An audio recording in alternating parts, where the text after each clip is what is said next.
Assalamualaikum warahmatullahi wabarakatuh. Alhamdulillahilladzi arsala rasulahu bil huda wa dinil haqq liyuzhirahu 'ala ad-din kullihi wa kafaa billahi shahida. Asyhadu an la ilaha illallah wa asyhadu anna Muhammadan abduhu wa rasuluh alladzi لا نبي بعده. قال الله تعالى في كتابه الكريم: أعوذ بالله من الشيطان الرجيم لقد كان لكم في رسول الله أسوة حسنة لمن كان يرجو الله واليوم الآخر وذكر الله كثيرا إلى آخره. صدق الله العظيم. Pertama sekali mari kita menjadikan puji syukur kehadirat Allah Subhanahu wa Ta'ala, karena hanya dengan izinnya hari ini tidak ada persoalan yang berbeda. Tetapi yang jelas hari ini kita berada pada hari-hari yang mendekati peringatan kelahiran junjungan kita Nabi besar Muhammad Sallallahu Alaihi Wasallam, yang diyakini beliau lahir pada tanggal 12 Rabiul Awal. Artinya satu hari atau 2 hari lagi bersamaan dengan tanggal terakhir beliau. Ada 2 hal yang memotivasi orang memperingati Maulid.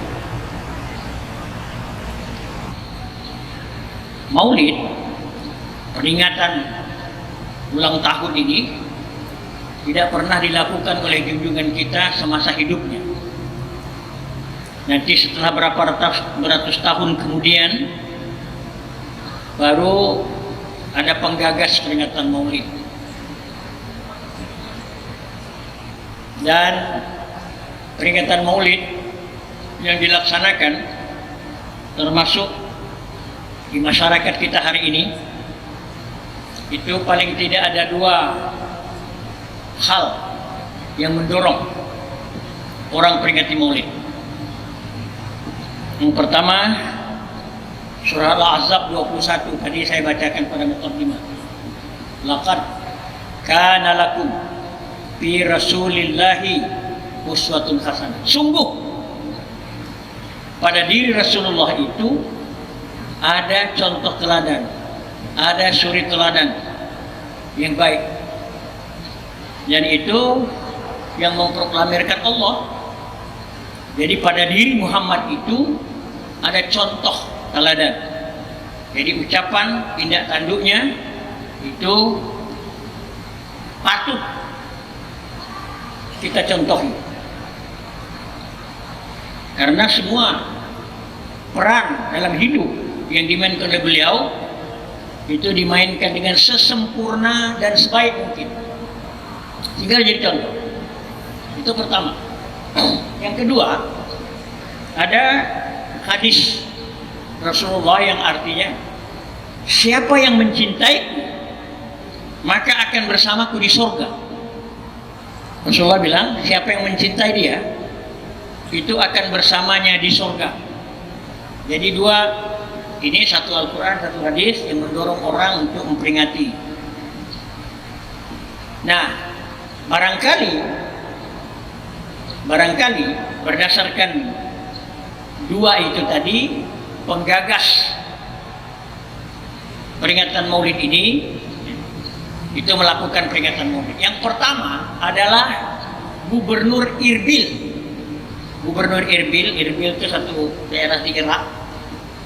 Jadi tidak salah Muzaffar namanya, Irbil. Gubernur Irbil ini karena dia gubernur, lalu dia menggagas peringatan Maulid untuk mengungkapkan cintanya kepada Rasulullah. Lalu diperingatilah hari kelahiran junjungan ini karena dia gubernur. Lalu makanannya serba mewah, kambing, unta, gitulah kira-kira, makanan mewah. Kemudian pencuci mulutnya tar dan halwa, kue tar dan halwa, cuci mulut. Nah, sholat Isya, wilayah peringati Maulid itu antara lain acaranya itu dibacakanlah pujian-pujian kepada Rasul yang ditulis oleh Syekh Ja'far Al-Barzanji.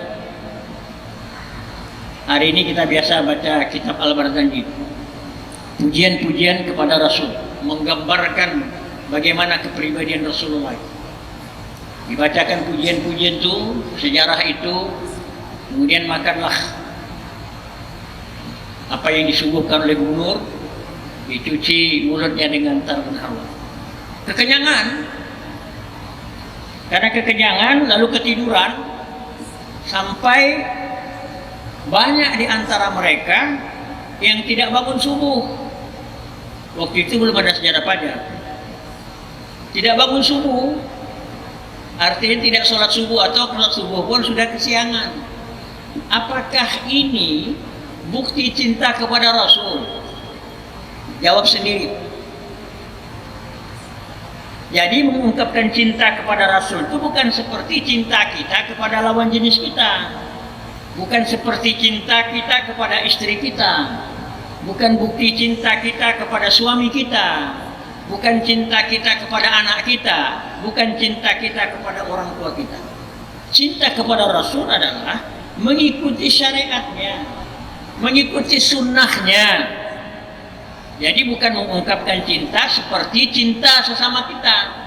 Di suatu daerah di Indonesia ini, saya pernah bertugas daerah itu, kalau datang peringatan Maulid itu diadakan arak-arakan, pawai.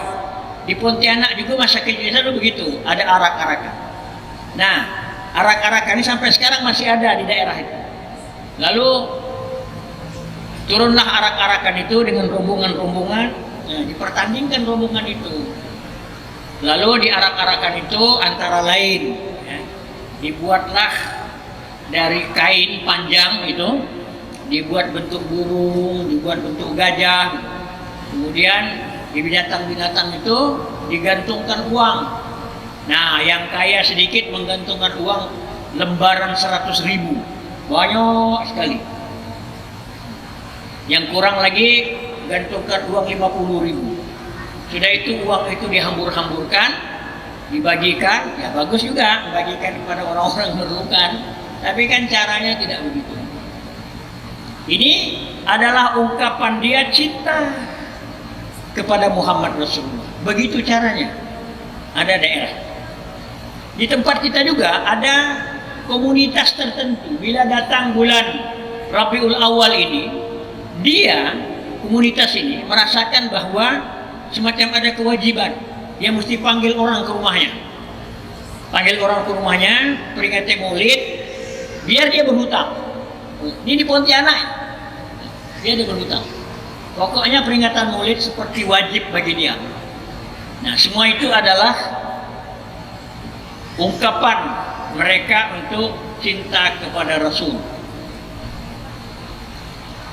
Nah, peringatan yang digagas oleh Gubernur Erbil ini itu tidak membawakan hasil, karena hanya ungkapan cinta seperti cinta sesama manusia.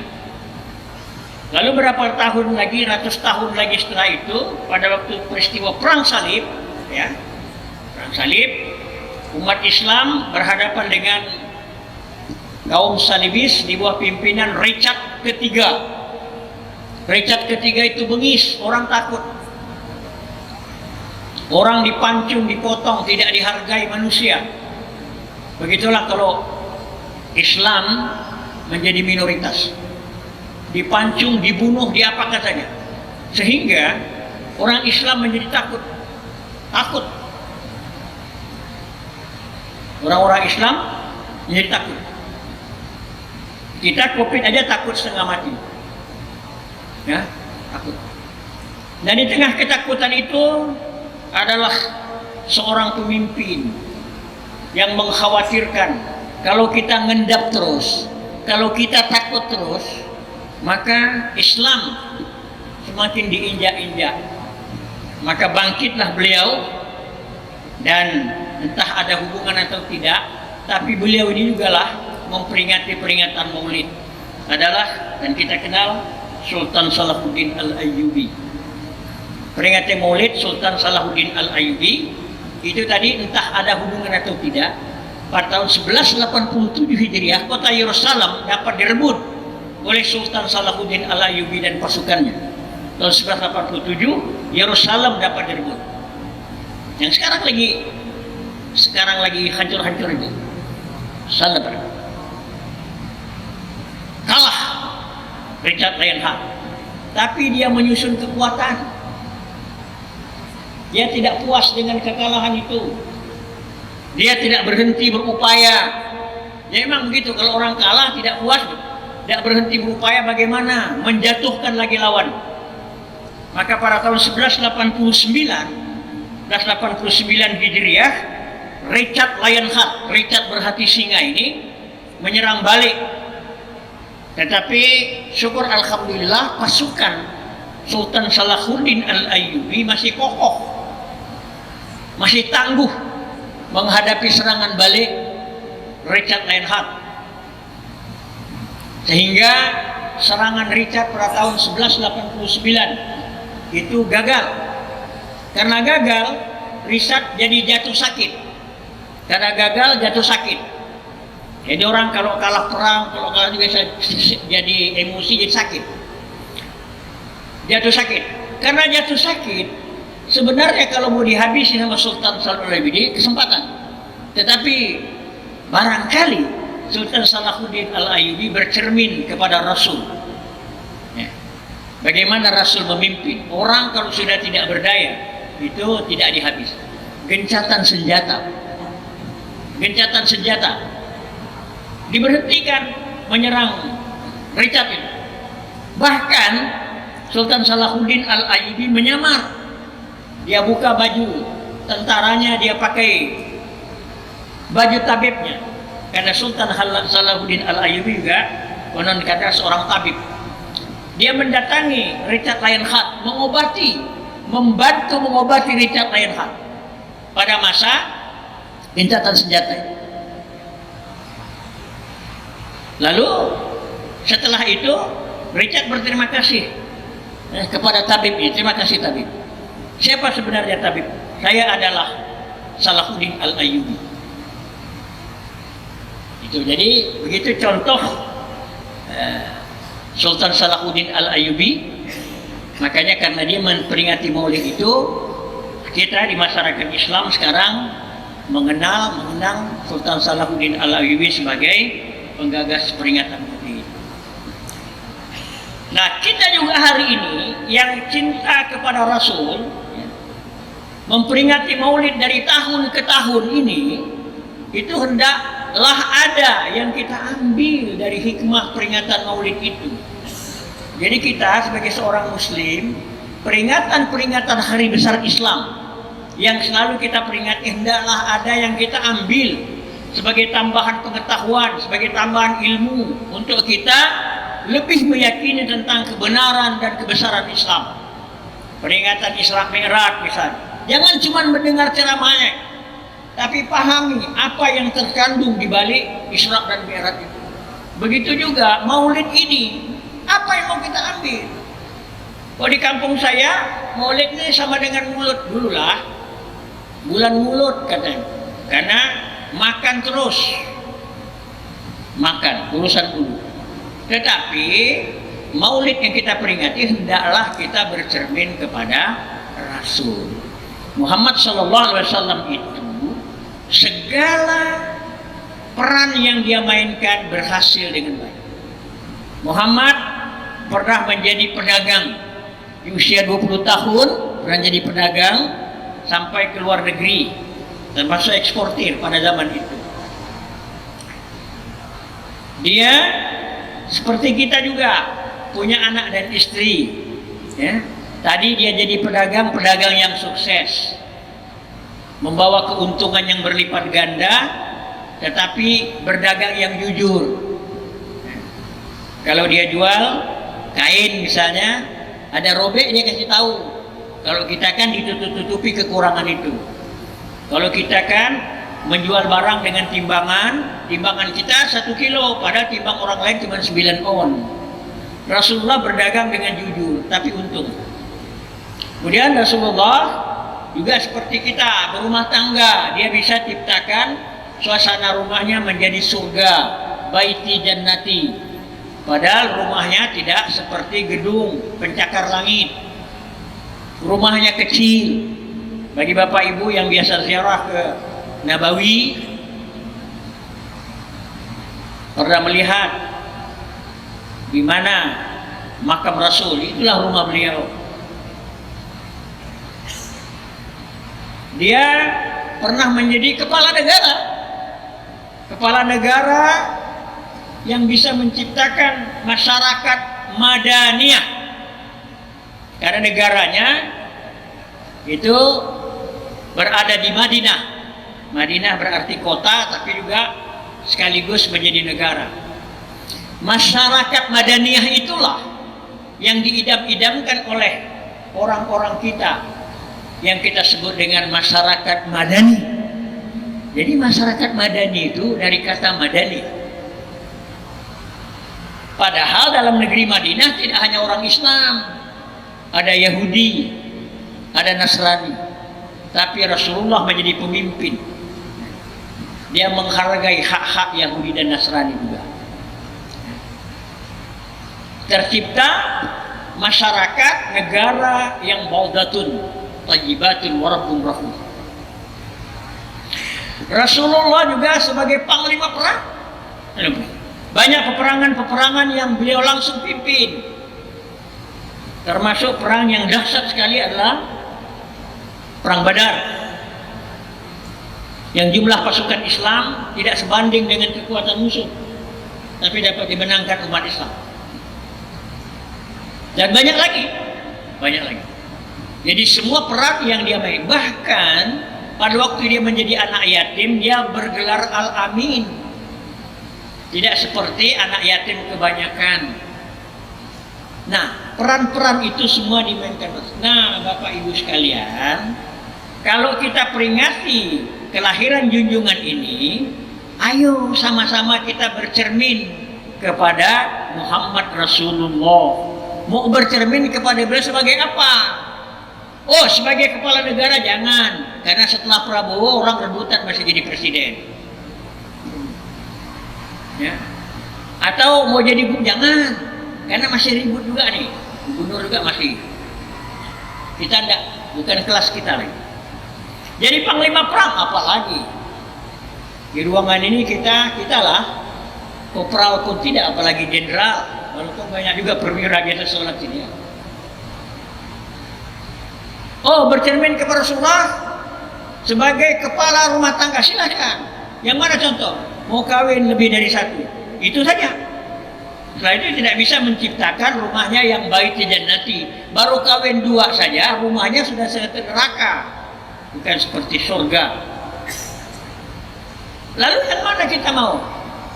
Insya Allah semua hadirin hari ini, baik yang mengikuti ceramah ini melalui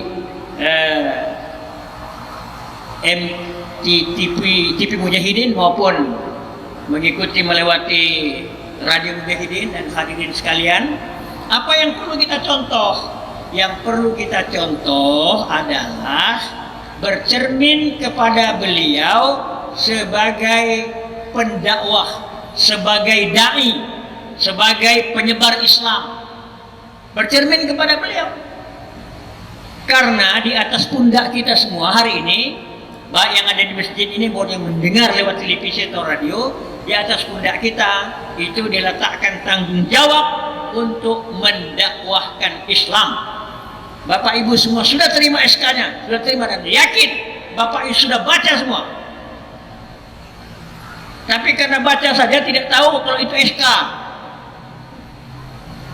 Nomornya ada, nomor SK-nya itu 3/104 Junto 3/110. Bunyi SK-nya 3/104 itu auzubillahi minasyaitonirrajim wal takum minkum ummatun yad'una ilal khair wa ya'muruna bil ma'ruf wa yanhauna 'anil munkar wa ulaika humul muflihun. Hendaklah ada di antara kamu segolongan umat yang menyeru kepada amar ma'ruf nahi munkar. Kalau kau jadi orang beruntung. Karena di situ baru menyebut segolongan, saya tidak masuk. Karena saya tidak pernah sekolah agama. Saya tidak pernah sekolah agama, tapi saya belajar agama.